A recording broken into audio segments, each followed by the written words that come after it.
ومن احسن قولا ممن دعا الی اللہ، یہ قولاً یہاں تمیز کے لیے آیا ہے، بات کے اعتبار سے حسین ترین کون شخص ہے؟ شکل و صورت کے اعتبار سے حسین ترین کوئی اور ہو سکتا ہے، رنگ و روپ کے اعتبار سے حسین ترین کوئی اور ہو سکتا ہے، لیکن یہ جان لیجئے انسان کا سب سے اونچا وصف جو اس کو حیوان سے متمیز کرتا ہے وہ اس کا نطق ہے، گویائی، کلام۔ اسی لیے انسان کو کہتے ہیں حیوان ناطق، حیوان ہے باقی ان کے پاس نطق نہیں ہے، گویائی نہیں ہے، کلام نہیں ہے۔ ہمارے پاس کلام ہے، اور اس کو اللہ تعالیٰ نے سب سے بڑی شے قرار دیا ہے انسانیت کے اوصاف میں سے۔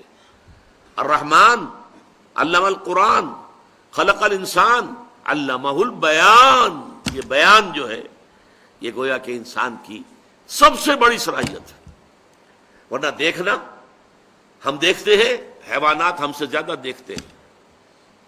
شکاری پرندہ جو ہوتا ہے وہ عقاب، وہ بڑی بلندی سے زمین پر پڑی ہوئی سوئی کو دیکھتا ہے۔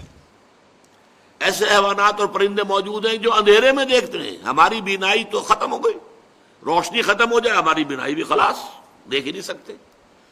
حیوانات میں وہ بینائی بھی ہے کہ بغیر روشنی کے دیکھتے ہیں۔ یہ ساری صلاحیتیں ہماری جو حیوانات کے اندر موجود ہیں، بلکہ ہم سے بہتر موجود ہیں۔ جسمانی طاقت شیر میں، ہاتھی میں جتنی ہے، ہم کیا شے ہیں ان کے مقابلے میں؟ ہاتھی کا ایک پاؤں بھی ہمارے اوپر رکھ دیا جائے تو ہمارا کچوبر نکل جائے۔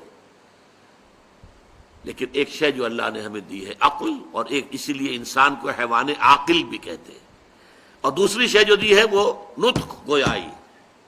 علمہ البیان، اللہ نے بیان سکھایا۔